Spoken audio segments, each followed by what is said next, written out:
Okay guys, स्वागत है सबका आज एक और पॉडकास्ट के अंदर। आज का पॉडकास्ट स्पेशल है बहुत मेरे लिए, बिकॉज आज मेरे साथ हैं जिनसे हमने सीखा, आज भी सीख रहे हैं, सीखते रहेंगे। जो भाई है, बड़ी हैं, गुरु हैं, अच्छे गिटारिस्ट है, ड्रमर है, वोकलिस्ट है, लिरिसिस्ट हैं। कितनी तारीफ करूं। अभी हाल फिलहाल वो कनाडा में है और मेरा उनसे ऑनलाइन पॉडकास्ट हो रहा है। मैं आपको इंट्रोड्यूस कराना चाहता हूँ एक सुपर टैलेंटेड एक बंदे से, जिनसे आपको बात करके, उनको सुन के सच में अच्छा लगेगा। Mister fam in the house. क्या हाल है मोक्ष भाई? सेक्सी। I am good. आप कैसे हो भाई? बस सब बढ़िया, बहुत अच्छे लग रहे हो, हैंडसम बॉय। ये मेरे को कहना चाहिए। उल्टा हो रहा है आज। हैंडसम आप लग रहे हो। मतलब हम सोचो हम चार दीवारी के स्टूडियो में बैठे हैं और आपको देखो कहाँ बैठे हो। आप बैठे कहाँ हो पहले ये बताओ? छत पे? मैं बैठा हूँ अपने घर के, नहीं मैं अपने घर के एक पास की लोकेशन पे बैठा हूँ। इट्स अ बीच, मैं दिखाता हूँ। प्लीज। ये लोकेशन है जहाँ मैं बैठा हूँ अभी। और घर पे मैं बैठा नहीं, क्योंकि घर पे मेरी बेटी है, वो मुझे कुछ काम करने नहीं देती, अकेले छोड़ती नहीं है। सर तो मैं उठा। इसलिए घर से थोड़ा सा 10 मिनट दूर, 10 मिनट भी नहीं, 5-7 मिनट का वॉकिंग डिस्टेंस है, वहाँ पे आके बैठा हूँ। सोचा मोक्ष भाई से बात की जाए आज। तो ये लोकेशन मुझे परफेक्ट लगी। लोकेशन भी अच्छी है, माहौल भी अच्छा है यहाँ पे, तो मैंने कहा यहाँ बैठ के पॉडकास्ट किया जाए। Very nice. एक्चुअल में ना मेरा खुद का मन था आपसे बात करने का, क्योंकि पॉडकास्ट शुरू करे अभी 5-6 महीने हुए हैं। बट मेरे को जब पता लगा किसी के थ्रू कि आप कनाडा शिफ्ट हो गए हो, परमानेंट शिफ्ट हो गए, तो मैं शॉक्ड हो गया। मेरे को कोई रीज़न होगा, कोई बात नहीं, अच्छी बात है। बट भाई मैंने गाना सुना कल। अच्छा। बूम। वाओ। हाँ, थैंक मुझे यू। मैंने जैसे आपको सुना है, मैंने गिटार प्ले करते सुना है मैंने आपको, मतलब मैं गिटार पे तो पंखा हूँ आपका बड़े वाला, नो डाउट।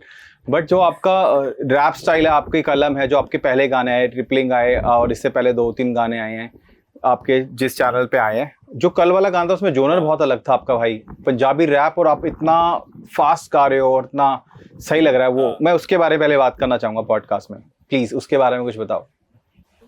वो गाने का टाइटल है स्टबर्न। और हम लोगों ने इन टर्म्स ऑफ म्यूजिक एक एक्सपेरिमेंट किया है उस गाने में, जिसमें कि हमने हिप हॉप को हाउस म्यूजिक के साथ जोड़ा है, प्रोग्रेसिव हाउस के साथ। ओके। तो अगर आप उसकी बीट्स देखो तो that is like house music, और उस पे जो रैप है that is rap is typically hip hop. और उसका जो बीपीएम भी है that is around 120 BPM. And जो उसका रैप का फ्लो है दैट इज ऑलमोस्ट ब्रेथलेस। उसमें बहुत ही कम हिस्से हैं जहाँ पे सांस लेने के लिए मिलता है, specially in the first verse. Second verse में थोड़े से पॉजेस हैं जहाँ पे सांस लेने की जगह है। जी। अदरवाइज जो फर्स्ट वर्स है उसमें ऑलमोस्ट ब्रेथलेस है। और जो अगर आप बात करें कि गाने की लिरिक्स की, वो एक गाना टिपिकली मैंने अपनी लाइफ पे ही लिखा है, और जो मैंने समझा है, जो मुझे समझ आया है, मैंने वो लिखा है उस गाने को। तो कहने का मतलब यही है कि जब से मैंने होश संभाली है और जब से मुझे ज़िंदगी की समझ आई है, तब से मुझे ये समझ आ गया कि यहाँ पे दुनिया बिल्कुल फेक है। मतलब कोई आपका सब मुंह पे साथ देते हैं बट पीठ पीछे कोई साथ नहीं देता। और मेरी जर्नी में भी मुझे बहुत से लोग रहे हैं जो हेटर्स रहे हैं और रोकने की कोशिश करते रहे हैं, और कई लोगों ने कई बातें करी और अपनी बातों पे उतरे नहीं। तो ऐसे बहुत से लोग मुझे मिले। और बाकी ये गाना मैंने लिखा भी बहुत पहले का हुआ है, ये मैंने आज नहीं लिखा गाना, या रिसेंटली नहीं लिखा, इसको कई साल हो गए इस गाने को लिखे हुए, और ये आज भी मेरी स्टोरी पे बिल्कुल सेट बैठता है। और इनफैक्ट अब तो ये बिल्कुल सेट बैठता है, क्योंकि मैंने गाने में बोला है कि नहीं, अब मैं किसी की सुनूंगा नहीं, अब मैं सिर्फ अपनी बोलूँगा। अब मुझे सुननी नहीं है, बहुत सुन ली दुनिया की, होना ही मेरी बारी। तो ये कहने का मतलब ये है कि अब बस हो गई, अब मैं नहीं सुनने वाला किसी को। तो मैंने बहुत लोगों की फीडबैक्स ली, बहुत राय ली, और ये सब मुझे पता लगा कि एट द एंड वेस्ट है, सब अपना फ़ायदा देखते हैं। और अब मेरी आई है बारी बोलने की, मुझे सुनना नहीं है। ये गाने के उसकी थीम है। और बाकी डेफिनेटली लोग इससे अपने आप को भी बहुत रिलेट करेंगे, क्योंकि उसमें जो बातें करी हुई हैं वो एक कॉमन बंदे की बातें हैं। मेरे जैसे और भी बहुत से लोग होंगे जो ये चीज़ सोचते हैं और इससे गुजरे होंगे और जो ऐसा सोचते हैं। और जी। इनफैक्ट गाने से भी बहुत अच्छे रिव्यूज़ आ रहे हैं, लोग बोल रहे हैं कि हाँ वो अपने गाने को अपने से रिलेट कर पा रहे हैं। जी। तो हाँ, तो इट इज़, म्यूज़िक भी अच्छा है, रैप भी अच्छा है, लिरिक्स भी अच्छे हैं, फ्लो भी अच्छा है, वीडियो भी अच्छी बन गई। तो या that song is going good. Video के अंदर जो विजुअल्स हैं वो अच्छे हैं, और आपके इस वाले गाने के अंदर एक लाइन बहुत अच्छी है, कल्ला मैं बैठा बंद कमरे च, वो बहुत हिट करता है। That's right. जो आर्टिस्ट लोग होता है ना, इसको मीन कर सकते हैं हर बंदे। क्या मन में था जब ये That's चीजें right. चलाई? जैसे अभी आपने बोला पाजी कि दुनिया में आपने सबको देखा है, इंडिया में आपने बहुत साल दिया इस इंडस्ट्री को, बहुत साल दिया। मैंने देखा है आपका Right. ग्रुप, आपको काफी टाइम देखा, आप Right. मेहनत शुरू से करते हैं। हम लोग गिव अप करते थे, खैर मैंने तो आपको सुना है, देखा है। आपका ऐसा क्या एक्सपीरियंस रहा है जहाँ पे आप आके कहीं ना कहीं अकेले पड़ जाते हो? किस वक्त पे वो दोस्त साथ होते हैं और किस वक्त पे वो नहीं होते? एक आर्टिस्ट के अकॉर्डिंग कैसे होता है वो मोमेंट? मेरे लिए मेरा मानना ये है कि जब कोई कलाकार अपनी किसी भी तरह की कला को तैयार कर रहा होता है, जैसे वो अपना कोई भी प्रोजेक्ट हो, सपोजिंगली इट्स अ पेंटर, जी। सिंगर, राइटर, किसी भी तरह की आर्ट फॉर्म होती है, जब वो अपनी आर्ट पे और अपने प्रोजेक्ट पे काम करता है तो वो मोस्टली अकेला ही रहना चाहता है। That's what my observation is. आप आइडियाज, इंस्पिरेशन डेफिनेटली सोशलाइज होके लेते हो, लेकिन जब आप उस प्रोजेक्ट को एग्जीक्यूट कर रहे होते हो तो आप अकेले ही होते हो। तो जब भी मैं गाने लिखता था और गाने लिखे हैं, मैं मोस्टली अकेला ही रहता था, और एक अपने आप को एक कमरे में बंद करके, और जी। Definitely little bit high on whatever I used to do. अभी मैं बिल्कुल सोबर हो चुका हूँ, बट यस। तो उस टाइम पे मैंने ये गाना लिखा भी था, और ये उसी वक्त उस कमरे में बैठे हुए के हालात जो मेरे दिमाग में आए थे वो मैंने लिखे कि कल्ला मैं बैठा रहंदा बंद कमरे विच, सोचदा ना छेड़े मैनू कोई नशे विच, फाड़ के फूक दित्ती पिछली तस्वीरां सारी, हुण ना मैं सुनदा बोलण दी आई मेरी वारी। तो पुराने सारे थॉट्स जला दिए मैंने, अपने दिमाग से भुला दिए सब कुछ, और अकेले एक बंद कमरे में बैठ के ये गाना लिखा गया था, और जो मोस्टली हर किसी के साथ, हर एक आर्टिस्ट के साथ ऐसे ही होता है। तो वो यही एक इंस्पिरेशन था, यही एक थॉट्स थे। और हाँ, रही अगर बात दोस्तों की, और मेरे दोस्त, लकीली मेरे दोस्त बहुत अच्छे रहे हैं, उन्होंने मुझे बहुत सपोर्ट किया। Typically if you talk about friend circle मेरा बहुत बड़ा है। मैं अगर रोज़ भी हर एक दोस्त के साथ पार्टी करना शुरू करूँ तो मेरे साल में भी सारे दोस्त पूरे नहीं होंगे। 365 डेज भी अगर मैं पार्टी करूँ, हर एक दोस्त से मिलूँ, तो भी मेरे दोस्त पूरे नहीं होंगे। तो मेरे इतने दोस्त हैं। हाँ, तो दोस्तों ने साथ दिया, डेफिनेटली आज भी दे रहे हैं, और बट इतने सारे दोस्त होने के बावजूद भी सारे के सारे मेरे लिए खास हैं। ओके। सो या this is what it is. पाजी, कैसा है कनाडा? कैसा लगता है? आप वहाँ पे एक होता है हम विजिट करने जाते हैं, ठीक है, और हाँ। एक होता है हम वहाँ पे परमानेंट शिफ्ट हो रहे हैं। कैसा होता है वो एक आर्टिस्ट के लिए अपना एक देश छोड़ना, और क्या फर्क है इंडिया और कनाडा में? देखो, ये बड़ी एक फनी सी सिचुएशन है। जैसे कि लोगों के साथ क्या होता है, लोगों के ना बच्चे बाहर सेटल होते हैं और फिर वो अपने माँ बाप को बुलाते हैं, जी। राइट? मेरे साथ ये उल्टा केस था। मेरे साथ मेरे पेरेंट्स पहले यहाँ बाहर थे, कनाडा में थे, और पिछले 5-10 साल से वो यहीं थे, और मैं इंडिया में था। तो वो लोग मुझे बहुत टाइम से बुला रहे थे अपना कनाडा में, बट मैं इंडिया में बहुत खुश था। मेरा म्यूज़िक का सीन भी सही चल रहा था, in terms of whatever I was doing other things, it was going good. तो मेरा आने का तो यहाँ मन नहीं था कनाडा में, लेकिन फिर मेरे दिमाग में ये आया कि यार, ये ज़िंदगी अभी मिली है, और अगर माँ बाप से इतना दूर रह के कामयाब होना है तो उस कामयाबी का भी क्या फ़ायदा। कितना टाइम है मेरे माँ बाप के पास, और कितना टाइम है मेरे पास उनकी सेवा करने के लिए और उनके साथ जी। रहने के लिए। तो ये सोच के फिर मैं कनाडा आ ही गया। मेरे बहुत टाइम से वो मेरे लगे हुए थे पीछे, आजा आजा आजा आजा, हम वेट कर रहे हैं, miss you miss you miss you. मैं भी बहुत मिस करता था उन्हें। फिर मैंने फाइनली डिसाइड किया, हाँ चलो कनाडा, माँ बाप के पास जाना है। तो आज उनके साथ हूँ, बहुत खुशी होती है, उनकी सेवा करने का मौका मिला और उनके साथ वक्त बिताने का समय मिला। आई थिंक इससे ज़्यादा इस चीज़ का कोई मोल नहीं है। ये बहुत ही एक अच्छा एक्सपीरियंस है जो मिलता है माँ बाप के साथ रहने में। ठीक है। और यहाँ पे हवा बहुत तेज चल रही है। हाँ, हमें दिख रहा है। हमारी सारी ऑडियंस को दिख रहा है। सही है, सेक्सी है, बहुत सही लग रहा है स्टूडियो से आउट जाके एकदम। भाजी, मैं थोड़ी सी लव लाइफ के बारे में पूछना चाहूंगा। जैसे आप स्कूल, फिर कॉलेज, फिर वो कॉलेज परफॉर्मेंसेस, आपने लाइव बैंड कितने सारे करे, आपने लाइव परफॉर्मेंस कितनी सारी करी हैं, आपका एक बैंड हुआ करता था, मैंने बहुत क्लोजली आप सबको देखा है।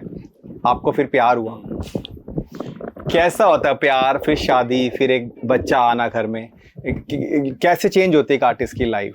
जैसे आपके साथ साथ ना कुछ लोग ऐसे आर्टिस्ट होंगे जो अभी ना अपने आर्ट कर रहे होंगे, अपने काम कर रहे होंगे, जो अपने कर्म कर रहे हैं, बट साथ साथ लव लाइफ भी चल रही होगी, कुछ लोगों की शादी हो गई होगी और कुछ लोगों के बच्चे हो गए होंगे।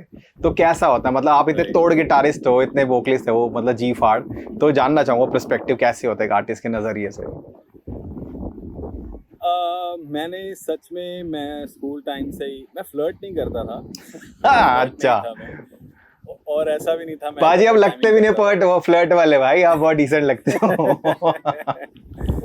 तो मैं ऐसा नहीं था कि मेरी लाइफ में मतलब डबल टाइमिंग चल रही हो, मैं इस लड़की के साथ भी हूँ, उस लड़की के साथ भी हूँ। बट हाँ, ये एक सच है, और ये मेरी लाइफ में लड़कियाँ बहुत आई और बहुत गई, और हर एक टाइम पे एक ही लड़की के साथ मैंने प्यार किया। मैंने प्यार बहुत बारी किया है। तो बहुत बारी दिल टूटे प्यार और बहुत बारी प्यार किया है। और आर्टिस्ट के लिए ये बेनिफिट ये है, जब दिल टूटता है ना तो गाने निकलते हैं।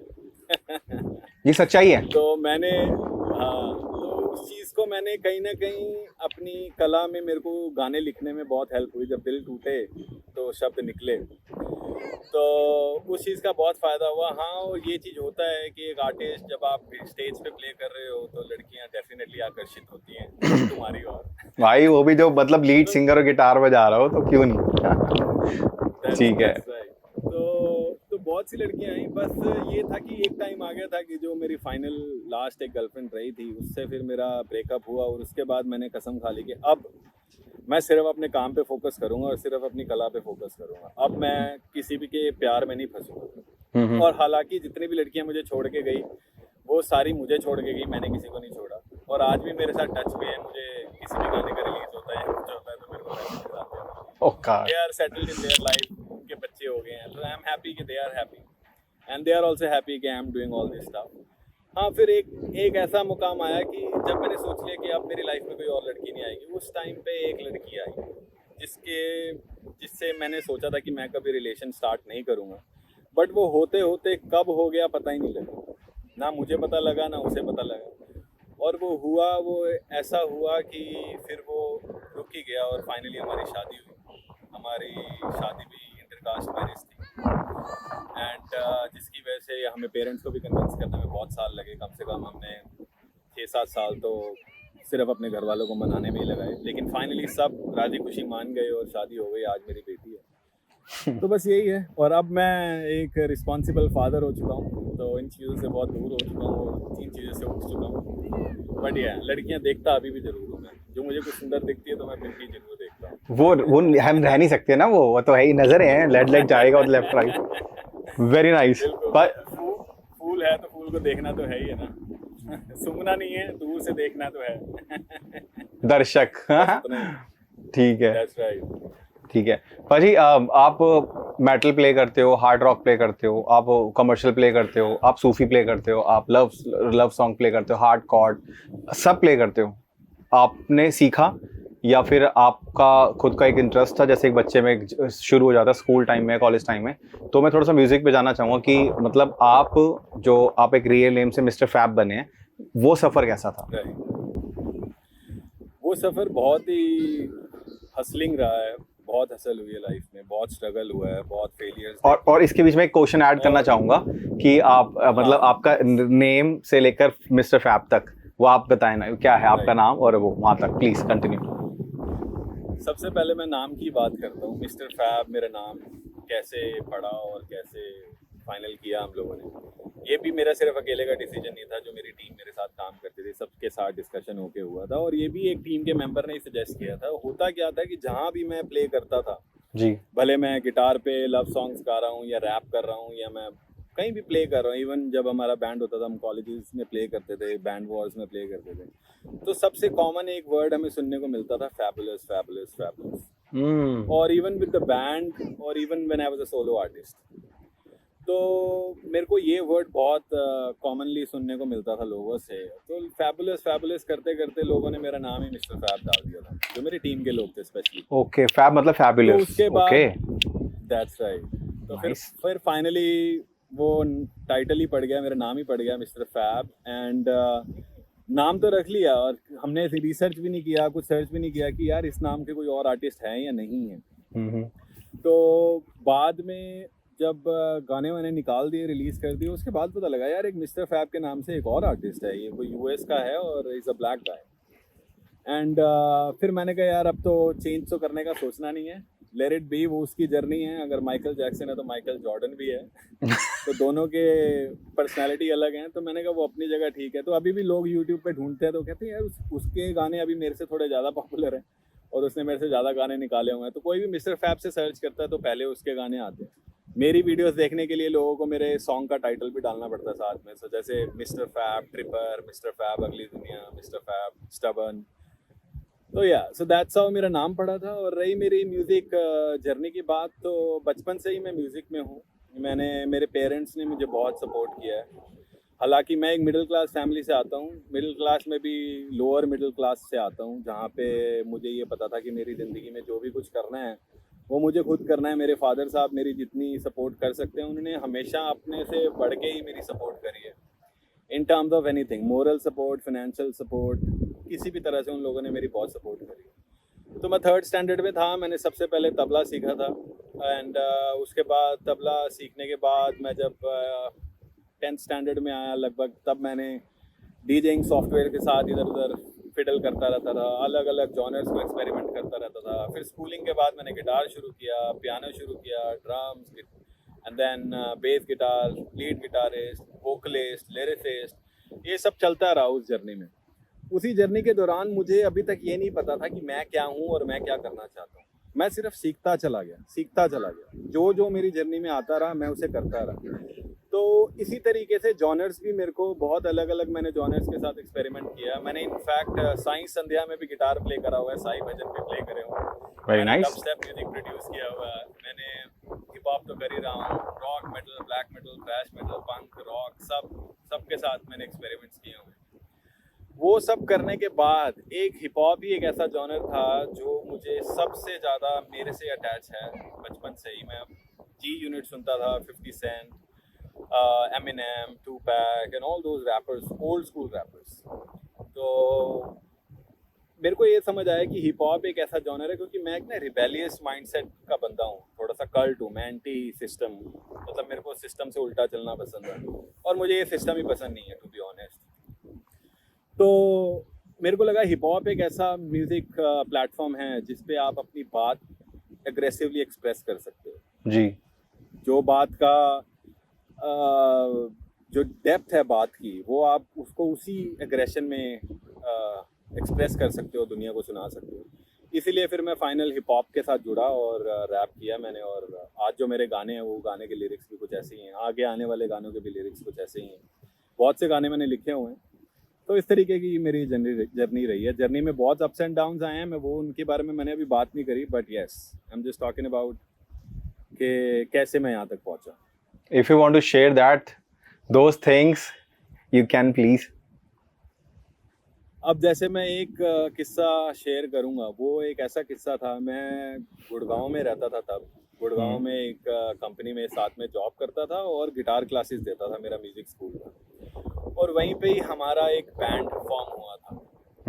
जो मेरे बैंड मेंबर्स थे वो सारे नॉर्थ ईस्ट के थे, शिलोंग के, मणिपुर के, उस तरफ के बैंड मेंबर्स थे। और हम लोग साथ में ही सारे जॉब करते थे। तो बैंड फॉर्म हुआ था कंपनी के अंदर ही परफॉर्म करने के लिए। कंपनी के अंदर ही ऑडिशंस हुए थे, सब ने अपना ऑडिशन दिया और कुछ बैंड मेंबर्स फाइनल सिलेक्ट हुए थे। तो हमने कंपनी में वो प्ले करा था कंपनी के कॉर्पोरेट शो के लिए। उसके बाद हम लोगों की इतनी अच्छी बॉन्डिंग बन गई तो हमने बैंड फॉर्म कर लिया। और बैंड फॉर्म करने के बाद हमें एक किसी क्लब से एक ऑफ़र मिली। गुड़गांव में एक क्लब था, वो बंदा बिल्कुल चोर था जहाँ पे हमने प्ले किया। तो उसने हमें कुछ कमिटमेंट्स करी और सबने देखा यार हम उतना पैसा कमा रहे हैं इसमें जितना हम नौकरी से कमा रहे थे, तो why not do this full time.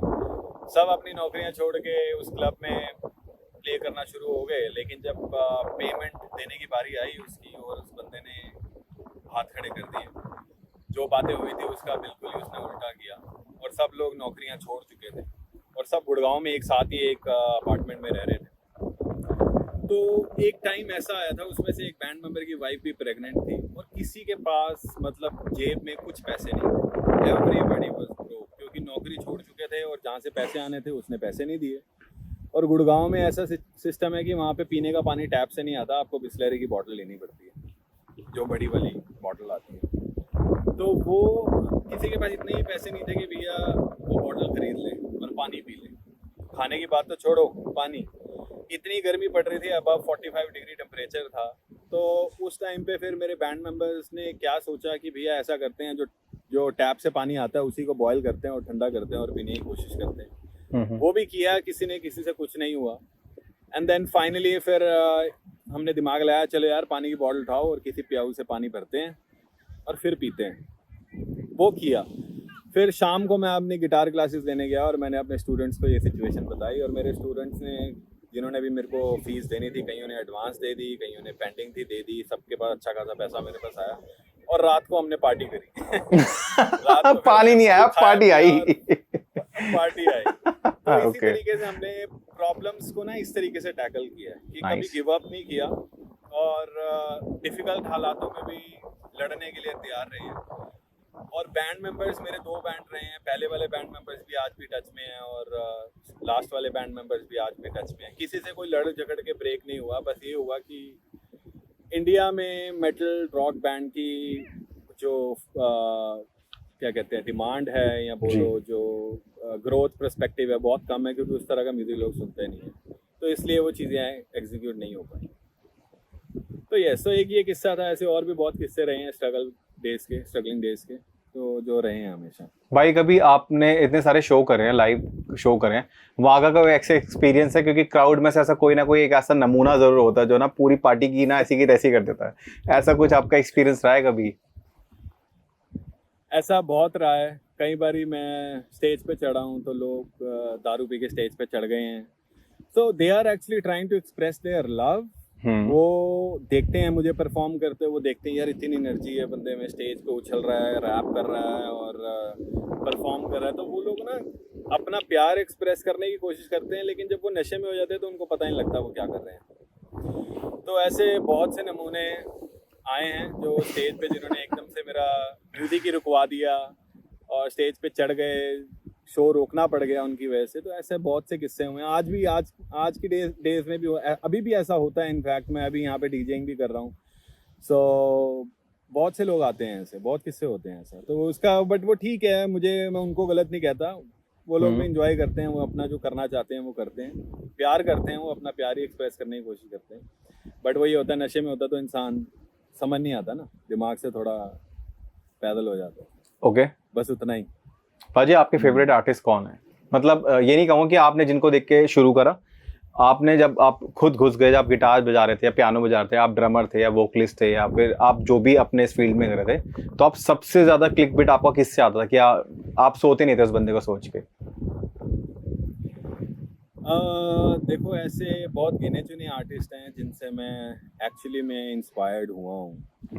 क्योंकि जब आप खुद एक प्रोफेशन में घुस जाते हो ना, तो आप किसी से इंस्पायर, मतलब इनिशियल स्टेज पे आप डेफिनेटली होते हो जब व्हेन इट स्टार्ट्स। जब आप एक स्टेज पे पहुंच जाते हो, फिर उसके बाद आप हर किसी का काम एक अलग नज़रिए से देखते हो। तो हाँ, अगर मैं सिंपली इंस्पिरेशन की बात करूँ तो मेरे लिए सबसे, जिनके मुझे गाने बचपन से बहुत अच्छे लगते थे, वो नुसरत साहब।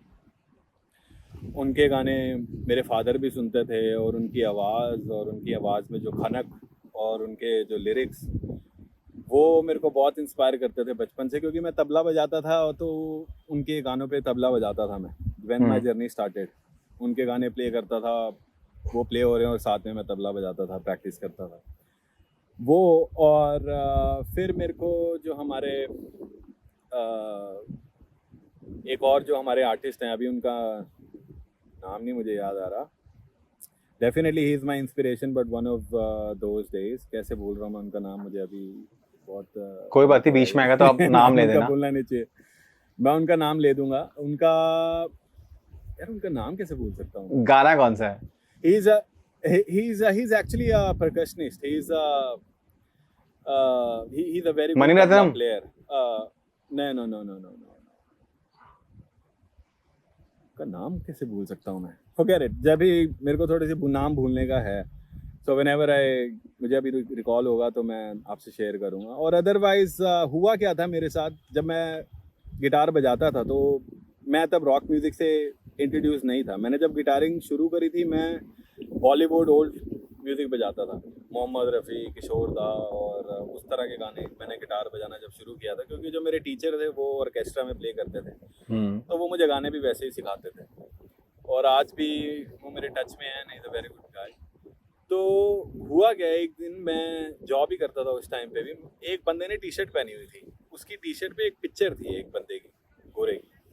तो मैंने वो पिक्चर देखी, मैंने कहा यार ये भाई ये किसकी टी शर्ट पहनी हुई है तूने, ये किसकी पिक्चर है? तो उसने बोला कि तुझे ये नहीं पता भाई? मैंने बोला नहीं। कह रहा भाई तू क्या गिटारिस्ट है, तुझे इसका नहीं पता? मैंने बोला भाई मुझे नहीं पता। कह रहा भाई लानत तेरी गिटारिंग पे, तुझे इसके बारे में नहीं पता। हाँ। मैंने कहा भाई इतना क्यों जलील कर रहा है, बता तो दे कौन है। तो उसने कहा भाई ये कर्ट कोबेन है। कर्ट कोबेन नहीं सुना तूने कभी? मैंने बोला ब्रो नहीं सुना मैंने। कह रहा ये कर्ट कोबेन है, निर्वाणा। तो उसने इस तरीके से मेरे को मतलब एक काइंड ऑफ एक जलील ही कर दिया था उसने, और वो बात मेरे दिल पे लग गई। उतार दी उसने सीधा। कौन है? हाँ। लेकिन वो शायद मेरे लिए एक जर्नी का स्टार्ट था। फिर मैं जैसे ही घर पहुंचा मैंने सर्च किया कि who is Nirvana, who is Kurt Cobain. फिर पता लगा कि हाँ ये एक आर्टिस्ट है और पंक रॉक प्ले करता है। वो सुना, उसके बाद लिंकिन पार्क, ग्रीन डे। मैं पंक रॉक से शुरू हुआ था, उसके बाद anti Christ, black metal bands तक चला गया। तो yes, so if you want me to say some names that I always wanted to be like, it's gonna be Nusrat sahab, it's gonna be Chester, it's gonna be Kurt Cobain, it's gonna be Eminem for sure. तो ये सारे artist रहे हैं, इसी तरह के artist रहे हैं जिनसे मैं बहुत इंस्पायर हूँ। और एक और आर्टिस्ट है जो मुझे पर्सनली बहुत बचपन से पसंद था। वो इतने फेमस तो नहीं है, दुनिया सब जानती है उन्हें। He is a very good guy. उन्होंने कई बॉलीवुड मूवीज में भी गाने गाए हैं, and I love his music, that is Rafi Shergill. हाँ, गुल्ला की जाना। गुल्ला की जाना में या कौन? राइट राइट, सही भाई है। He used to be one of my favourite artist. तो हाँ, मेरे इसी तरह के आर्टिस्ट रहे इंस्पिरेशन। सेक्सी बात करके मजा आ रहा है। चुप मत हो, बस बोलते रहो, अपनी जर्नी के बारे में बताते रहो। बस यही है ब्रो। और अभी जर्नी तो मेरी, सच बोलूँ तो मेरी उम्र के हिसाब से मैं बहुत लेट चल रहा हूँ। ओके। मेरे से मतलब मैं सच में बोलूँ, ये बात सच है, मुझे नहीं पता व्यूअर्स इस बात को कैसे लेंगे और इस बात से कैसे मेरी बात पे बिलीव करेंगे या नहीं, बट ये बात सच है। ये बात तब की है कि मैं तब से रैप कर रहा हूँ जब से एक्चुअली मैं हिप हॉप इंडस्ट्री में बहुत ही गिने चुने रैपर्स थे। I am talking about like Baba Sehgal और अपाची इंडियन के टाइम से। आप कर रहे हो? तो तब एग्जैक्टली सो मैंने अंडरग्राउंड लेवल पे गाने उस टाइम पे भी रिलीज़ कर दिए थे। और क्योंकि मैं बचपन से ही म्यूज़िक में था, तो मैंने गाने बनाने में भी ज़्यादा टाइम नहीं लगाया। मैंने सारा कुछ मुझे कोई प्रोफेशनल गाइडेंस नहीं मिली किसी से भी। मतलब मेरे पास ऐसा, जैसे मैंने बताया कि मैं एक पुअर मिडिल क्लास फैमिली से आता था, तो मेरे पास ये अपॉर्चुनिटी नहीं थी कि मैं किसी कॉलेज में जाके प्रॉपर डिग्री करूं या डिप्लोमा करूं म्यूज़िक में। मैंने जो कुछ सीखा है सिर्फ और सिर्फ यूट्यूब से सीखा है, और कुछ अच्छे लोगों के साथ काम करने की अपॉर्चुनिटी मिली, तो उनके साथ काम करते करते जो सीख पाया वो सीखा मैंने। ओके। तो यस, बस ये है कि मेरे पास आज किताबों में भर के गाने लिखे हुए हैं, और मेरे से पहले बहुत बाद में आए हुए रैपर्स बहुत अच्छा कर गए हैं, बहुत अच्छा आर्टिस्ट आ चुके हैं, जिनका काम, मैं उसको काम को बुरा नहीं बोलूँगा, अच्छा नहीं बोलूँगा, बस मैं इतना ज़रूर बोलूँगा कि हाँ, लोगों के दिल जीता है उन लोगों ने। तो अब शायद जैसे मैंने अपने थर्ड गाने में बोला कि हुण आई मेरी बारी, तो अब ये मेरी बारी आई है। तो अब जितने भी रैपर्स हैं और सबके साथ मैं कोलैबोरेशन भी करना चाहता हूँ आगे। कुछ रैपर्स मेरी लिस्ट में हैं जिनके मैं नाम अभी नहीं लूँगा, बट लेट्स सी। तो yeah, so that's how it's been. और अब मेरे जो गाने हैं वो बैक टू बैक आने वाले हैं जी। और नेक्स्ट गाने की वीडियो की डायरेक्शन शुरू हो चुकी है। I think within this month हम नेक्स्ट गाना शूट कर लेंगे, और by the end of July we should be able to release it. Okay पाजी, अभी क्या पॉसिबल है आप 2 लाइनें अगर गा सको? किसकी लास्ट ट्रैक से ये फ्लो सुनना है मुझे, लाइव कर दो बस। अच्छा, मतलब मैं देखो वो ब्रेथलेस फ्लो है वो, हाँ, मैं उसका बीट यहाँ पे प्ले करता हूँ। I've got my laptop here as well, तो एक सेकंड मैं यहाँ पे उसका, क्योंकि मुझे पीछे एक बीट चाहिए होगी। या छोड़ो, मैं ऐसे ही गा के सुनाता हूँ आपको। ठीक है, टैप करके रैप करके।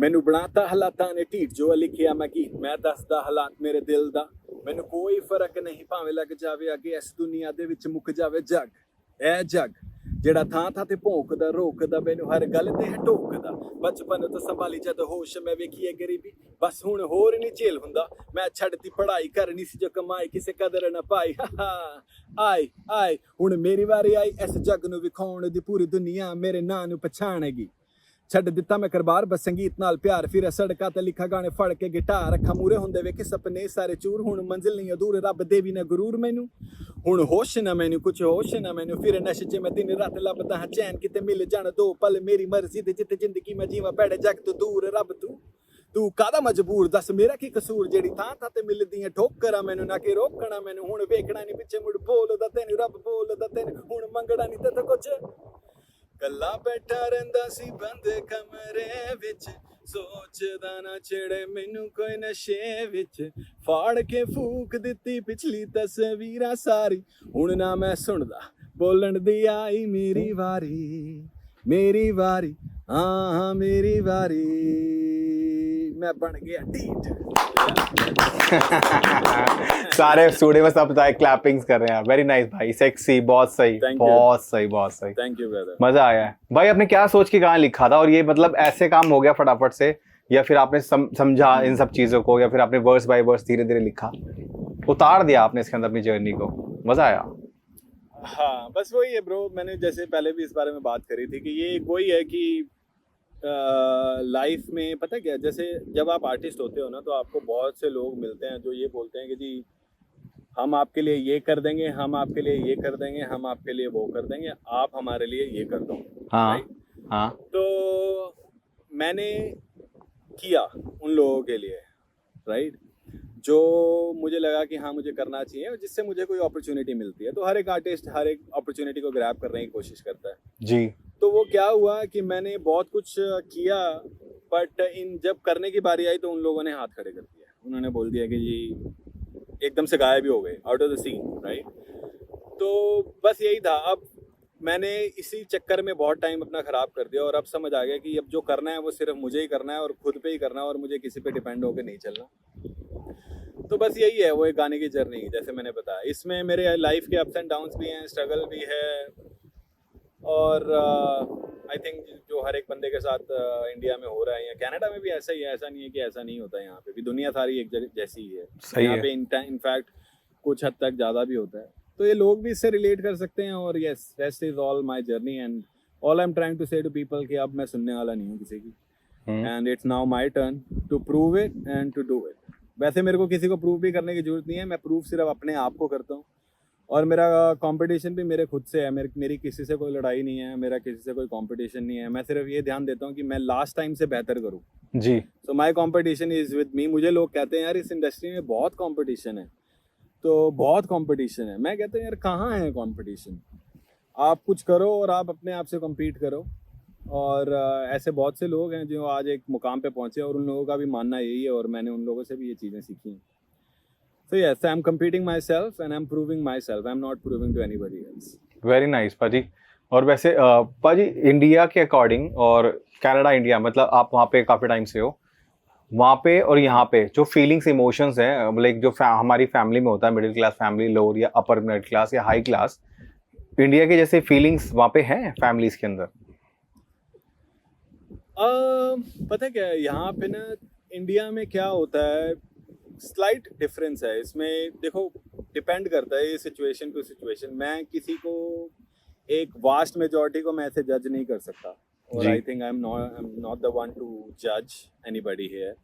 बट मैं एक चीज़ ये बोलना चाहूँगा कि फ़र्क है इंडिया और इंडिया में। हम लोग ना बहुत ईज़ में रहते हैं, हमें कोई टेंशन नहीं होती, हमारा अपना घर रहता है, लोग होते हैं, दोस्त होते हैं, भाईचारा होता है, मुश्किल टाइम पे आपके साथ कोई खड़ा भी होता है। यहाँ पे ऐसा नहीं है, यहाँ पे ना किसी के पास टाइम है और हर किसी को अपनी पड़ी है, वो किसी के लिए कोई नहीं खड़ा। अगर आपकी जेब में पैसे नहीं हैं तो आपको कोई खिलाने वाला भी नहीं है यहाँ पे। आपको हो सकता है एक रोड पे भी सोना पड़ सकता है और आपको कोई यहाँ पे पिक करने वाला नहीं है, क्योंकि किसी की कोई गलती नहीं है, किसी के पास टाइम नहीं है। ओके यहाँ पे इकोनॉमी और जो लाइफस्टाइल है, लोग सिर्फ और सिर्फ अपने कामों में बिजी हैं। किसी के पास किसी को पूछने का कोई टाइम नहीं। इंडिया में बहुत टाइम होता था सोशलाइज करने का, यहाँ पे ऐसा नहीं है। तो ये एक डिफरेंस है। अदरवाइज लोग वहीं से आए हुए हैं, यहाँ पे भर के इंडियंस हैं। मैं जहाँ रहता हूँ यहाँ पे नहीं है, लेकिन यहाँ पे बहुत कम इंडियंस हैं जहाँ मैं हूँ। बट अगर कनाडा में ब्रैम्पटन साइड चले जाओ, मिसिसागा चले जाओ, वहाँ भर के इंडियन और पाकिस्तानी है। तो उनका रहन सहन वैसा ही है जैसा वहाँ था, बट यहाँ पे आके ना हर कोई बदल जाता है। ओह ये सबको अपनी जेब देखनी होती है और हालात ही ऐसे हैं। इट्स नॉट सही है।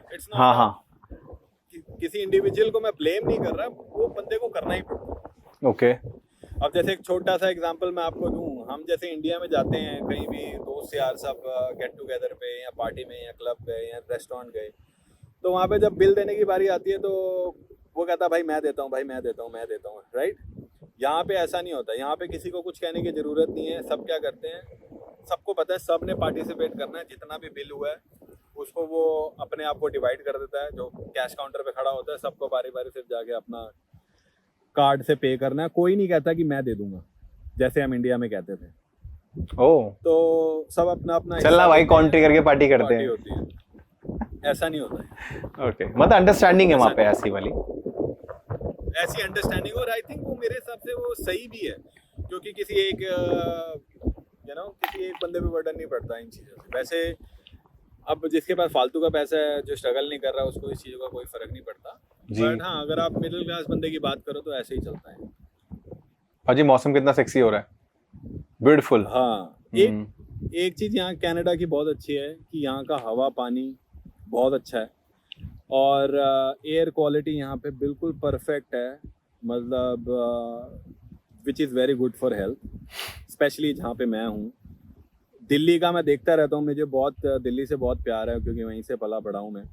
और मैं देखता हूँ कि यार इतनी बुरी हालत है वहाँ की, दिल्ली की एयर क्वालिटी की, जो कि मुझे ये देख के दुख होता है, क्योंकि मेरे दोस्त आज भी वहाँ हैं, उनके बच्चे भी वहाँ हैं, और मैं भी आज नहीं तो कल वहाँ जाऊँगा। इंडिया मेरी जान इंडिया में बसती है। यहाँ तो हूँ वो अलग बात है, बट मेरी जान इंडिया में ही बसती है। मैं आज भी वो सारे जगहें मिस करता हूँ जहाँ मैं हमेशा से जाता था। आपको याद है वो एक स्कूटी पे 4 बंदे आप चला रहे थे, हम पीछे ठुसे हुए थे यार वो भाई वो मोमेंट थे भाई, कैसे वो तो बहुत अच्छे मोमेंट्स थे। हाँ, मैं ऐसे कर रहा वीडियो बना रहा, मैं ऐसे कह रहा पाजी मैं सेल्फी ले रहा, पाजी खंबा आया एकदम से, मेरा फोन बच गया, ताड़ कह रहे मोक्ष फोन में चाले। मैं कहा अच्छा ठीक है, सॉरी यार। पता मेरे को फोटोज आज ही पड़ी हुई भाई, आज भी मेरे पास वो वीडियो फोटो जब वो एक स्कूटी पे 4 ठुसे हुए थे हम लोग, वो भी पेप पे, लड़की वाली स्कूटी पे। सही था यार। वो पिक्चर्स डालना इस वीडियो में वो पिक्चर्स दिखाना जरूर लोगों को, ओके दिखाना। तो हाँ, मैं वो एक बात जरूर अपनी कंप्लीट करना चाहूंगा, वो दिल्ली वाली एयर क्वालिटी वाली बात। तो मेरा दिल दुखता है कई बार, मेरा दिल दुखता है कि यार हमारे जो वहाँ के लीडर्स हैं, मुझे नहीं पता वो क्या कर रहे हैं। तो मैं कोई पॉलिटिशियन हूँ, मैं एक आर्टिस्ट हूँ, राइट। तो आर्टिस्ट को ना एक ब्लेसिंग होती है कि वो अगर कहीं पे खड़ा है और अपनी आर्ट परफॉर्म कर रहा है ना, तो वो एक गोलदारा बना सकता है, वहाँ पे दुनिया उसे देखने के लिए आ सकती है जी, राइट। तो आर्टिस्ट को ये एक ब्लेसिंग होती है कि वो अपनी आवाज़ उठा सकता है और आवाज़ से अपने लोगों को जागरूक कर सकता है। इतना ही होता है एक आर्टिस्ट, इससे ज़्यादा नहीं कर सकता। और इससे ज़्यादा कुछ करेगा तो जो पीछे आर्टिस्टों के साथ हुआ है, जो होता रहा है, वैसा ही कुछ एंड रिजल्ट वही होता है।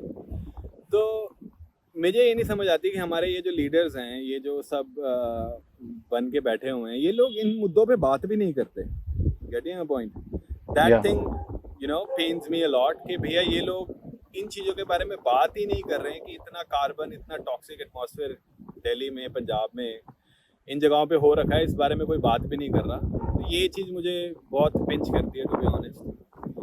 तो बस हाँ, यही है। इंडिया में वो चीज़ एक ठीक हो जाए तो आई थिंक इंडिया से बेहतर कोई जगह नहीं है रहने के लिए। ओके, यस भाजी मेरे को एक चीज बताओ, जैसे आपने चमकीला देखी होगी। हाँ, मैंने देखी। आपको कैसी लगी? मुझे ऑनेस्ट ओपिनियन बताऊं तो दिलजीत की एक्टिंग मुझे अच्छी लगी, और जो साथ में जो लेडी है उसका भी नाम क्या नाम है परिणीति चोपड़ा। परिणीति चोपड़ा आई जी। थिंक, मैं भूल जाता हूँ नाम। तो या तो वो भी अच्छी लगी मुझे, एक्टिंग दोनों की अच्छी लगी। और स्टोरी लाइन में भी यस, मुझे चमकीला की पूरी डीप स्टोरी तो रियलिटी में नहीं पता कि वो कितना हद तक सच है वो स्टोरी, बट यस लगभग वो they played well, I think reality के वो यस। क्लोज ही रहे, तो it's a one time watch. But otherwise अगर चमकीला के फैंस के लिए it's a very good movie, जो चमकीला के कैरेक्टर को सामने लेके आया, उसके स्ट्रगल को बताया, उस बंदे ने क्या क्या देखा और जी। जहाँ से वो निकला, वो चीज़ मुझे अच्छी लगी। स्पेसिफिकली स्टोरी अबाउट चमकीला, I loved it. But I would say if you ask me to rate that movie in terms of other movies, it's just a one time watch, you cannot watch it again या and again. Agree. पाजी, आपको लगता है कि जो India में stage show होते हैं और जो कनाडा में शो होते हैं, आप वहाँ पे हैं, वहाँ पे अभी आप वहाँ का कल्चर आप देख रहे हैं, फेस कर रहे हो, इतने साल आप यहाँ पे रहे हो, यहाँ पे आर्टिस्टों को जब आप एक प्रोग्राम मिलता है, एक बैंड को एक काम मिलता है, चाहे वो शादी में मिले, चाहे वो कॉलेज की पार्टी में मिले, चाहे वो कोई फेस्ट हो या फिर कोई होली की पार्टी हो, कुछ भी हो, ओवरऑल आपको क्या लगता है कि मतलब यहाँ पे आर्टिस्टों को उस तरीके से प्रमोट किया जाता है जैसे जितनी उनको इज्जत मिलनी चाहिए, या उनको जिस तरीके का मान मिलना चाहिए, या फिर उनको लगता है जब तक if you are not brand तो we are don't give you any like name and big money? आपके पर्सपेक्टिव से ये कैसा है, लाइक वहाँ पे यहाँ पे आर्टिस्टों की कितनी है? क्योंकि जैसे डीजे लाइफ इंडिया के अंदर ना बहुत ज़्यादा छोटी इंडस्ट्री है, यहाँ पे डीजे वाला डीजेस, वहाँ पे डीजेस की एक अलग स्टेज है, अलग उनकी एक मेंटालिटी अलग है, वहाँ पे लगता है क्राउड बहुत रिस्पेक्ट करता है डीजे को, डीजे बहुत अच्छे से एंजॉय करता है, अच्छा अर्न करते हैं वहाँ पे। वहाँ की कंट्री कैसी है बैंड मेंबर्स को लेकर, डीजे को लेकर, चाहे शादी हो चाहे क्लब्स हो, अकॉर्डिंग टू यू? देखो, एक चीज तो बहुत कॉमन है यहाँ पे भी और इंडिया में भी, जी भाई। जब तक आप अंडरग्राउंड आर्टिस्ट हो ना, हाँ, आपको वैसा ट्रीटमेंट नहीं मिलेगा जैसा एक आर्टिस्ट को मिलना चाहिए। तो आजकल का टाइम है ना, पहले होता था कि हाँ कलाकार हैं जी, तो कलाकार की एक वैल्यू एक अलग तरीके से होती थी जी।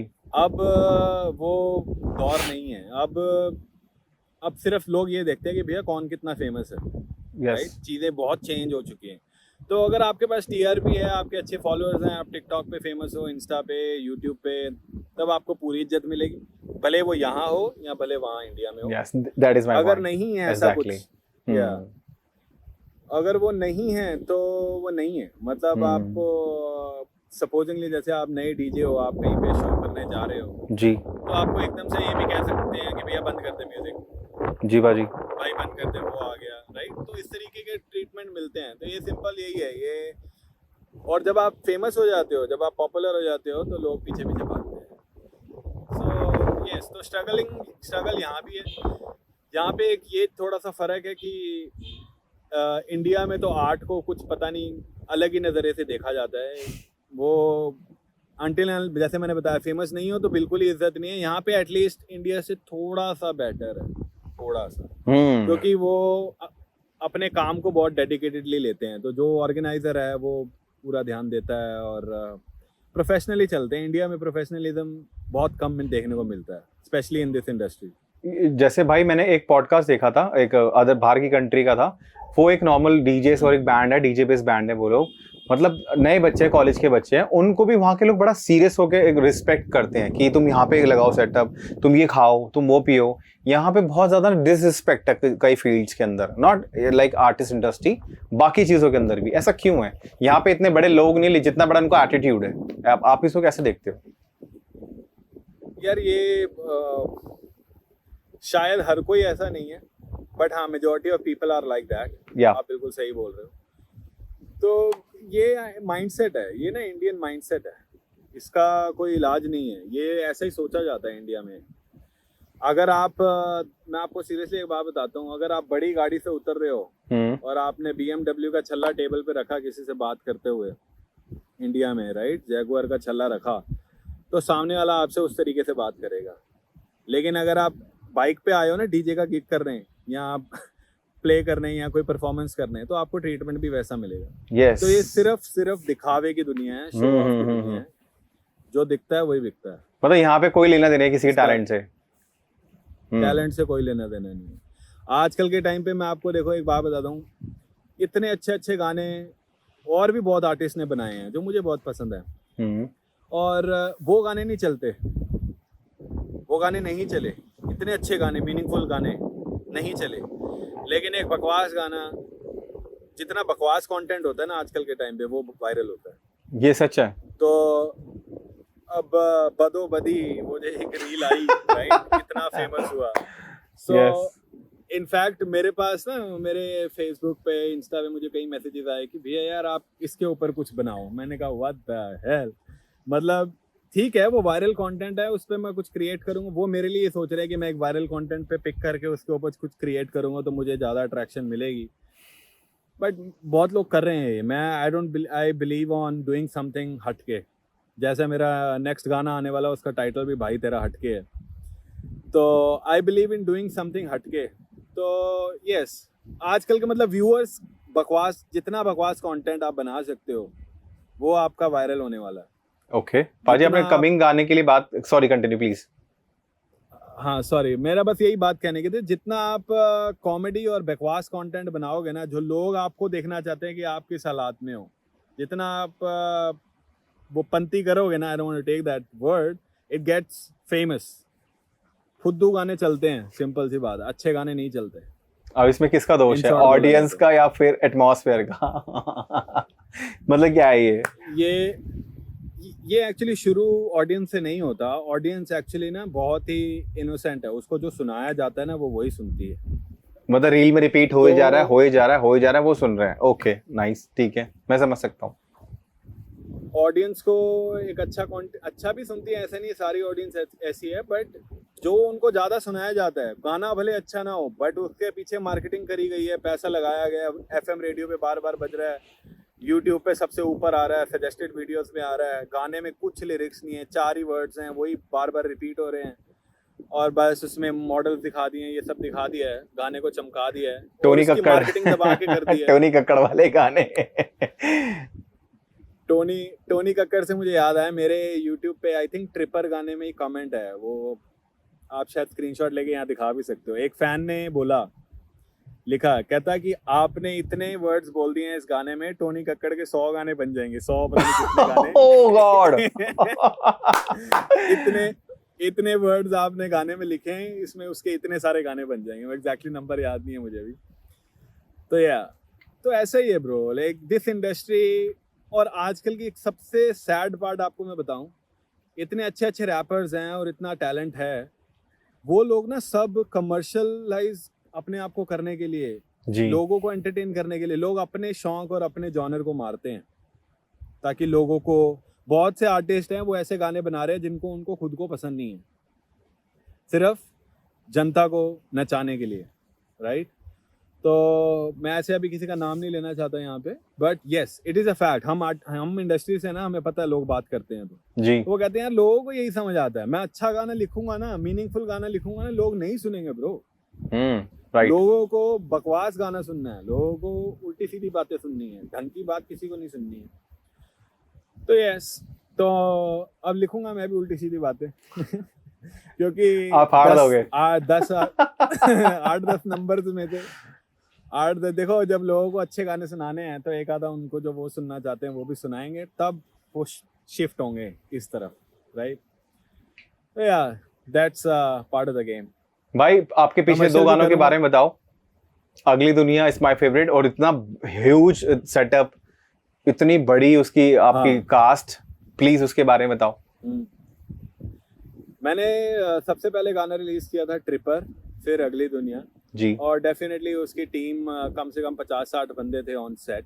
भाई ट्रिपर का मतलब क्या होता है? करने के लिए Tripper is basically a guy who trips, who just thinking, right. वो अपने एक सोच की एक ट्रिप में है, राइट। जैसे आप बैठे बैठे कहीं चले गए सोच में ही, राइट, सोच में ट्रैवल, तो वो एक सोच में ट्रैवल कर रहे हो, so you are tripping, right, you are a tripper.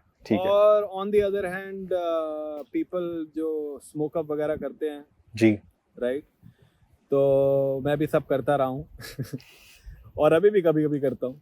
So I don't mind doing it. It gives me a pump, but I don't want to promote it. But yes, so use it, not abuse it. So it helps to trip, right? तो वो एक tripper एक thought है कि भैया मैंने trip किया. अब जैसे एक सिंगर है, उसको एक सिचुएशन पे गाना लिखना है, तो सपोजिंगली मैं चांद पे गाना लिखने वाला हूँ, तो इसका मतलब ये नहीं है मैं चांद पे जाके आऊँ, राइट? मैं बैठे बैठे अपनी सोच में वहाँ ट्रिप करके आ सकता हूँ, राइट.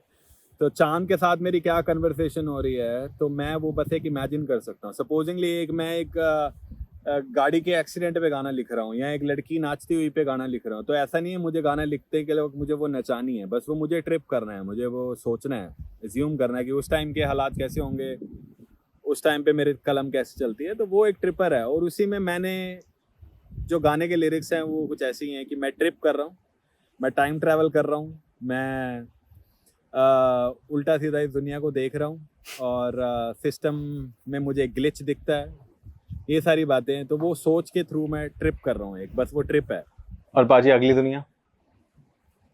दुनिया का अगली नॉट मीन्स अगली फ्यूचरिस्टिक वर्ल्ड, अगली मीन्स अगली, बट वो दोनों मतलब कहीं ना कहीं बैठते हैं. हाँ, एक तो अगली, तो उसमें गाने एक नेक्स्ट, एक अगली, राइट. तो वो दोनों मतलब उसके बैठते हैं. वो गाने का मतलब है काला जादू. So what I am trying to say here in that song is, हम लोग ना एक सिस्टम में बंधे हुए हैं. हम लोग वो चीज़ें करते हैं जो हमें शायद नहीं करनी चाहिए, और हमें किसी ने बताया नहीं, और वो सिस्टम ऐसा है, वो हमसे वही चीज़ करवाई जा रहा है बार बार. तो हम लोग घूम रहे हैं, हमें नहीं पता हम क्या कर रहे हैं. हमें शायद क्रेडिट कार्ड्स, बड़ी गाड़ियाँ, ये शोशा, ये सब शायद हमें नहीं चाहिए था. और एक छोटा सा एग्जांपल दूं कि हम एक टाइम पे इंडिया में दातुन करते थे, राइट? दांत साफ करने के लिए. फिर ये लोग ले आए कि हाँ भाई टूथपेस्ट करो. पहले हम करते थे ऑयल से, नमक से, दातुन से दांत ब्रश करते थे. फिर ये कहते कि जी भाई टूथपेस्ट करो, टूथपेस्ट इज बेटर. फिर ये लेके आगे पूछते हैं कि तुम्हारे टूथपेस्ट में नमक है. तो इट्स अ ट्रैप, राइट? ये एक काला जादू है. हम लोगों को कुछ नहीं पता है क्या सही है क्या गलत है. पहले ये लोग एक डब्बों वाले खाने में लेके आ गए हम लोगों को, फिर कह रहे हैं अब ऑर्गेनिक फूड की बात करते हैं. तो हम लोगों को नहीं पता हम लोगों के साथ क्या हो रहा है, राइट? ये लोग चांद पे पहुंचे हैं नहीं पहुंचे हैं कौन जानता है. नहीं, आप नहीं जानते, मैं नहीं जानता. बोल दिया इन्होंने गए, लेकिन गए कि नहीं गए कौन जानता है. तो ये बहुत सी कॉन्स्पिरेसी थ्योरीज हैं, और ये सब ऐसे ही चलता रहेगा, इसको कोई नहीं बदल सकता. And I trust me, when I see this world this way, I feel it's a fucking ugly world, excuse my words. So उस गाने में यही है कि ये काला जादू है, ये चलता जाएगा, इसको कोई चेंज नहीं कर सकता. So I'm just trying to bring that thought to people कि भैया इस बात को रियलाइज करो कि हम लोग घूम रहे हैं, हमारे साथ क्या हो रहा है, इस बात को समझो. बस यही है उस गाने में. एक थॉट है जो मैंने एक्सप्रेस किया है. नाइस थॉट, मजा आया सुन के. बस जाने से पहले एक आधे क्वेश्चंस मेरे और हैं. क्वेश्चन नहीं है, बस मैं पूछना चाहूंगा, जैसे आपकी बात है ना, उसकी बातों में से एक बात निकल के आती है. जैसे आपने टूथपेस्ट का एग्जांपल दिया, या फिर आपने 2-3 चीजों का एग्जांपल दिया. सेम ऐसी चीज पे आप टाइम ट्रेवल को लेके क्या सोचते हो? टाइम ट्रैवल को सोच के मैं ये सोचता हूँ, सच बोलूँ तो मुझे लगता है कि ऑलरेडी टाइम ट्रैवल हो रहा है. और लोग कर रहे हैं, और हमारे दौर में अभी हमें नहीं पता, शायद आने वाले 50 साल बाद ये चीज़ सामने आ जाएगी, जब सबको पता होगा कि टाइम ट्रैवल पॉसिबल है. अब आप सबसे दूर कहाँ जाना, हिंदुइज्म, जो हमारे वेद, जो पुराने सनातन धर्म के जो लिखे हुए हैं जी, उन वेदों में, और जो पुरानी स्टोरीज हैं, जब आप देखते थे नारद मुनि कहीं भी अपीयर हो जाते थे, राइट? वो कहीं से भी वो लोग, एक पोर्टल खुलता था और वहाँ से अपीयर हो जाते थे. यही दिखाते हैं वीडियोस में. और मार्वल्स की आप जो मूवीज देख लो, उसमें भी यही दिखाते हैं. हाँ, राइट, कि वो लोग एक पोर्टल खोलते हैं और उसमें से वो ऐसे अपीयर हो जाते हैं. सोचो वो उस टाइम की टेक्नोलॉजी में भी ये चीज़ पॉसिबल थी, और आज की मूवीज में ये चीज़ दिखाई जा रही है. और आधे से ज़्यादा मूवीज में अगर आप चीज़ें देखोगे, जैसे कोरोना वायरस की एक मूवी थी, उसके ऊपर एक मूवी आई थी कंटेजियस. हाँ जी, वो आप मूवी देखोगे तो वो बिल्कुल कोरोना वायरस के ऊपर उन्होंने पहले एग्जैक्ट कॉपी पेस्ट, सही कह रहे हो आप. Exactly, right. तो मेरे को ऐसा लगता है ये चीज़ ऑलरेडी पॉसिबल है और ये सारी टेक्नोलॉजी हम लोगों से छुपाई हुई है। और मुझे ऐसा लगता है कि टाइम ट्रैवल ऑलरेडी हो रहा है। अभी कुछ टाइम पहले एलन मस्क का भी एक इंटरव्यू आया था और उससे ये सवाल पूछा गया था इन दी इंटरव्यू कि भैया आपको क्या लगता है कि टाइम ट्रैवल इज़ पॉसिबल। तो उसने बोला था कि हाँ, उससे पूछा गया था do you think the aliens exist. तो उसने बोला yes they do, you never know, they might be sitting along with us right now in the same conference. Yes. Right? I saw that conference. So, yes, ये- exactly right. Did you? Yeah.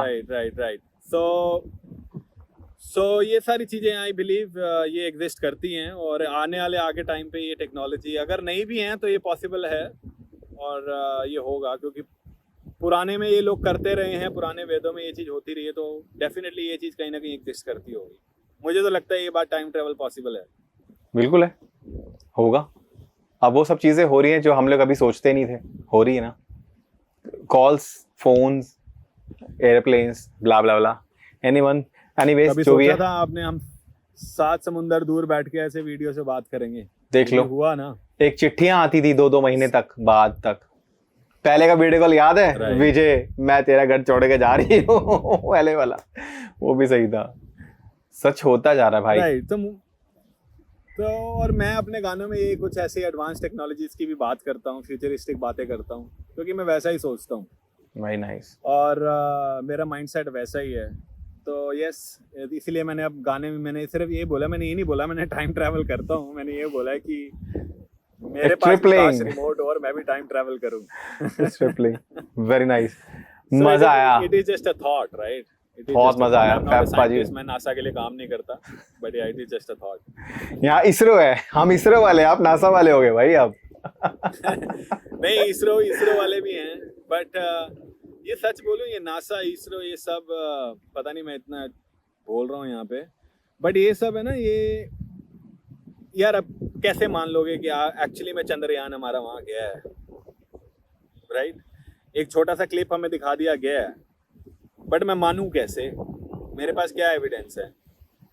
सो इसके पीछे भी बहुत सारी conspiracy theories हैं। अगर आप Neil Armstrong की मून लैंडिंग के उस कॉन्स्पिरेसी भी सर्च करोगे तो आपको पता लगेगा उसमें कितना झूठ बोला होगा हम लोगों से। हाँ, उसके बहुत सारे फैक्ट हैं। Please continue. हाँ, वो फैक्ट मैंने भी देखा था। नील आर्मस्ट्रॉन्ग जब वो उन्होंने लैंड करी थी, वो पहले की फुटेज और आपकी फुटेज में कुछ बताया गया है, क्या है वो प्लीज बताओ। तो उसमें बहुत सारी थ्योरीज हैं। अब यार वो कितना सच है, मैं खुद एक आर्टिस्ट आदमी हूँ, मैं कोई साइंटिस्ट तो नहीं हूँ, बट जहाँ तक जो लोगों ने एविडेंस दिए हैं वो उसमें छोटी सी बात करूँ, उनमें कुछ पिक्चर्स दिखाई हैं। जो पिक्चर्स दिखाई हैं वो आप पिक्चर भी गूगल करेंगे तो दिखाना जरूर फैंस को यहाँ पे चिपका के। हाँ, उसमें ये है कि बैकग्राउंड में कोई तारे तूरे नहीं दिख रहे, काला काला आकाश दिख रहा है। आप स्पेस में हो तो पीछे भी तो कुछ दिखना चाहिए, कुछ नहीं दिख रहा, राइट? वो एक हॉलीवुड स्टूडियो में सारा सेटअप करके उन लोगों ने शूट किया हुआ है। झंडा है जो यूएस का फ्लैग उन लोगों ने चांद पे गाड़ा है, वो झंडा उड़ रहा है ऐसा हवा में। चांद पे कौन सी हवा चल रही है? वहाँ कोई एटमॉस्फेयर ही नहीं है, वो उड़ कैसे रहा है? वो भी आप सर्च करोगे तो फेक बात है। जो नील आर्मस्ट्रॉन्ग के जूते की जो जूता है उसका, उसकी छाप वहाँ पे मिट्टी में खींच के फोटो खींची हाँ, हुई है। हाँ, हाँ, और जो उसके सूट के जूते की फोटो है, दोनों की छाप ही अलग है। चलो सारी बातें छोड़ो, हाँ। मैं कहता हूँ चलो गया होगा वो तब चला गया, ये अब नहीं जा पा रहे। उस टेक्नोलॉजी में चला गया। नाइस। तो और दूसरा, और जो नील आर्मस्ट्रॉन्ग के साथ जो दूसरा बंदा गया था, वो खुद आके इंटरव्यूज में बोल रहा है कि भाई हम कभी गए ही नहीं थे।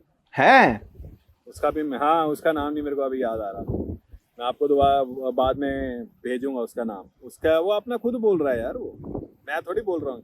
ये आप गूगल पे सर्च करोगे, मैं तो कह रहे मैं थोड़ी बोल रहा हूँ, ठीक है। ये मैं नहीं बोल रहा, ये जो है गूगल बोल रहा है, ये लोग बोल रहे हैं, और फैक्ट्स हैं। मैं तो वो बता रहा हूँ जो मैंने देखा है। हाँ, तो definitely this world is manipulated, we don't know where we are जी। और हम लोगों को सिर्फ ये लाइफ, ये पैसा और ये चकाचौंध के अंदर फंसाया हुआ है और घूम रहे हैं हम लोग। We are still slaves, trust me. But यहाँ पे एक मौका बहुत अच्छा है कि आप ये सब सोचने के बाद आप ऐसा नहीं कर सकते, क्योंकि मेरी कई दोस्तों से ऐसी बात होती थी या किसी भी लोग से बात होती थी, यार तू ऐसी ऐसी बातें करता है, साला जीने का मन नहीं करता, ऐसा लगता है कि साला क्या करूं, नौकरी छोड़ दूं नौकरी छोड़ के घर बैठ जाऊं। मैंने बोला ब्रो ये बात वो नहीं है, बात ये नहीं है कि तू नौकरी छोड़ के घर बैठ जाए, बात ये है कि तुम इस चीज को समझते हुए इसके साथ कैसे चल सकते हो, बात ये है। राइट। तुम अपने डिसीजंस वैसे लो और अपने आने वाली जनता को वो समझाओ, अपने बच्चों को वो सिखाओ कि भाई समझो। अब कोरोना वायरस की वैक्सीन ठोक दी इन्होंने सब में, अब वो बता रहे हैं उन वैक्सीन का कोई फायदा नहीं है। हाँ, उससे बल्कि बीमार हो रहे हैं, डेथ हो रही है, लोग कह रहे हैं। तो क्या है ये, right? It is no one knows what's going on. बस मैं इतना ही कहना चाहूंगा, इससे ज्यादा अभी मैं बोलना नहीं चाहूंगा, नहीं तो मेरे अंदर ऐसी बहुत सी बातें हैं जो मैं गानों में निकालूंगा, ऐसे ना ही बोलूं तो बेटर है। उन सब गानों का हम लोग वेट करेंगे, हम फैन भाई जो लोग साथ में हैं, और जो आपका नया फैन बेस बनेगा। और जो आपने बीच में एक बात कही थी कि आप अपनी एज के अकॉर्डिंग थोड़ा लेट हो, वो वहाँ पे मैं ऐसा भाई बोलना चाहूंगा आपको कि भाई जब जिसका वक्त आना वो आता है। आपने ना घर भी देखा, आपने अपने आप को भी देखा, आपने फ्रेंड्स को भी देखा, आपने अपने टीम मेंबर को भी देखा, आपने ना सबको ऑलवेज साथ लेके चले हो। अगर आपके अंदर थोड़ा सा वो होता ना कि आप थोड़े से सेल्फिश होते, तो आपका अभी मुकाम कुछ और होता, जो फैक्ट है। जैसे मैंने देखा, आई थिंक 20 साल की जान पहचान होगी मैक्सिमम हमारी, इतनी ज़्यादा आप ना ऑलवेज सबको साथ लेके चले हो। तो आप अगर आपको कोई अपॉर्चुनिटी मिल रही है, अगर ये लोग नहीं जा पा रहे तो आप भी नहीं गए, तो यार ये हमारी नजर में तो आप स्टार ही हो ना भाई। बाकी गाना आज बजे, चाहे 6 महीने बाद, चाहे 1 साल बाद, भाई वो देखा जाएगा, लेकिन आप एज के अकॉर्डिंग बहुत सही जगह बैठे हो और हमारे दिल में बड़ी इज्जत है आपके लिए भाई। नो थैंक यू मोक्ष भाई, और आपने एक्चुअली में बात मेरे मन की बात ही कह दी है। बट मैं कभी भी सेल्फिश नहीं हुआ, और मैंने कभी भी जो लोग मेरे साथ, मेरा एक लाइफ का फंडा है और प्रिंसिपल है कि always keep the people involve. तो मेरे साथ जो स्टार्टिंग से इन्वॉल्व रहे हैं वो आज भी मेरे साथ हैं, मैंने किसी का साथ नहीं छोड़ा जी। और एक सेकेंड है यार, मेरे को कोई कॉल कर रहा है, हाँ सॉरी। तो मैंने किसी का साथ नहीं छोड़ा डेफिनेटली। और मेरे को ऐसा लगता है कि हाँ, आपने बात ये सही बोली है कि शायद मैं उस टाइम पे सेल्फिश होता तो मैं कुछ जल्दी कर लेता, बट आई थिंक मैं ऐसा नहीं होता जैसा मैं आज हूँ जी। तो वो जो टाइम लगा है ना, उस टाइम ने मुझे वो बनाया है जैसा मैं आज हूँ। मैं शायद ऐसा नहीं होता, मैं exactly. शायद लंबी रेस का घोड़ा नहीं बन पाता। अब आप बंजे हुए बन गए हो। तो अब वो एग्जैक्टली वेरी नाइस, वो लंबी रेस का घोड़ा बनाऊं अब मैं। तो yes, it's not let, but thank you so much for acknowledging this thing brother, and I appreciate कि आपने ये बात करी, बिकॉज आप जानते हो मेरे को पहले से ही जी, बहुत टाइम से जानते हो, तो यू नो कि कैसी मेरी जर्नी रही है, तुमने सब देखा हुआ है, यू बीन देयर। और बाकी एक चीज़ मैं बोलना चाहूँगा before we end this conversation, कि जो अभी मोक्ष भाई आप कर रहे हो अपने चैनल पे, मैंने वीडियोस देखी आपकी, बहुत अच्छा कर रहे हो। और इनफैक्ट सबसे अच्छी बात यह है कि आप कॉमन लोगों को लेके आ रहे हो अपने प्लेटफॉर्म पे और उनसे बातें कर रहे हो, जो कि एक्चुअली में बहुत इंस्पायरिंग है। एक लोग सिर्फ सेलिब्रिटीज़ की बातें क्यों सुने, राइट? तो ये मुझे नहीं लगता किसी और ने किया है, मैंने तो नहीं देखा किसी और का चैनल ऐसे, हो सकता हो बट मैंने नहीं देखा, तो मुझे नहीं पता है ऐसा कि नहीं है। तो आप जो कॉमन लोगों को लेके आके अपने प्लेटफॉर्म पे उनसे जो बातें कर रहे हो ना, ये बहुत ही इंस्पायरिंग चीज़ है, और ये मुझे पता है ये बहुत आगे तक जाएगी। Thank you. तो डेफिनेटली आपको सेलिब्रिटी फेसेस आपका चैनल ग्रो करने के लिए जरूर हेल्प करेगा, but I think people will love more because of the fact that you carrying layman people on your channel, और वो उनको आप बात अपनी शेयर करने का एक प्लेटफॉर्म देते हो, जो कि बहुत ही इंस्पिरेशनल है टू बी ऑनेस्ट। तो very good job you doing there, and I am very happy for your channel is growing. एंड मेरे व्यूअर्स से रिक्वेस्ट है कि मोक्ष भाई के चैनल को सब्सक्राइब करें, शेयर करें, और जितना प्यार हो सकता है दें। और जो लोग अपनी बात कहना चाहते हैं, मोक्ष भाई को मैसेज करें, ये आपकी बात दुनिया के सामने जरूर लेके आएंगे।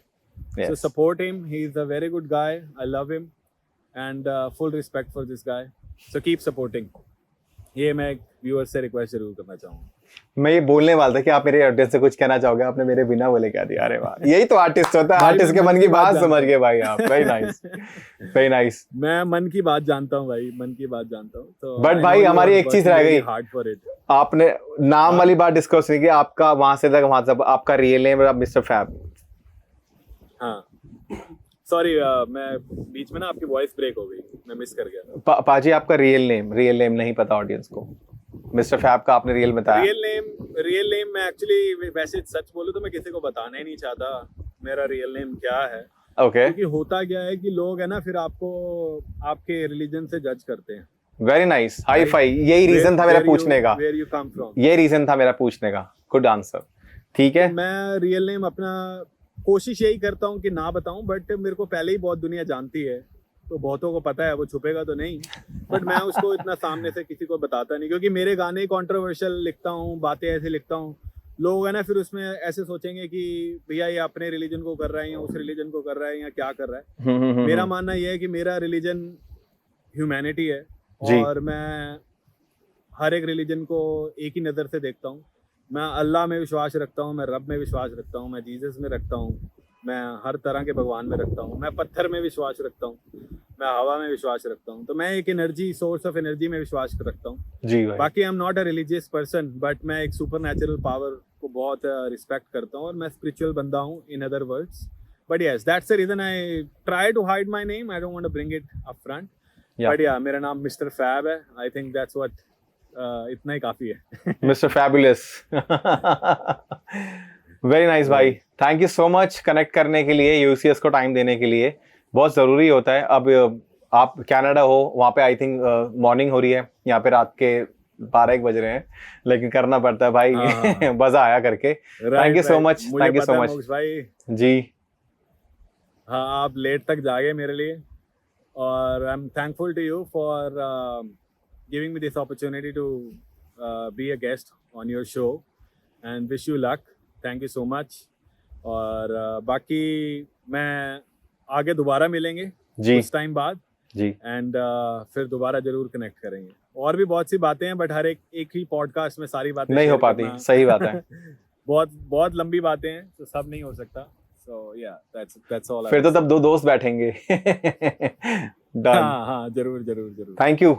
होपफुली गाइस आपको ये पसंद आया होगा एपिसोड। जब कोई आर्टिस्ट अपने बचपन से 3 साल की एज से इस स्टेज तक पहुंचता है, उसके बाद वो इंडिया से कनाडा शिफ्ट होता है और वो अपनी फैमिली को देखता है, अपने बच्चों को देखता है, वाइफ को देखता है, फ्रेंड्स को देखता है, टीम मेंबर्स को देखता है, बैंड मेंबर को देखता है, बहुत बड़ी जर्नी के साथ आपके साथ बैठ के बात करता है ना, वो मोमेंट बहुत इमोशनल होता है, खासकर मेरे जैसे बंदे के लिए जिन्होंने उनके साथ पर्सनली काफ़ी साल स्पेंड करे। खैर, प्राउड होता है ऐसे बंदे पे, अच्छा लगता है अपने आप को कि हमारी लाइफ में ऐसे इतने खूबसूरत इंसान हैं, इतने बढ़िया बंदे हैं। कोई नहीं, तुम्हारा चैनल है यूसीएस, बैठ के बात करेंगे, कॉन्टैक्ट करो। Love you all, thank you so much mister Fab. Thank you Moksh भाई, love you, take care, love you, bye bye brother.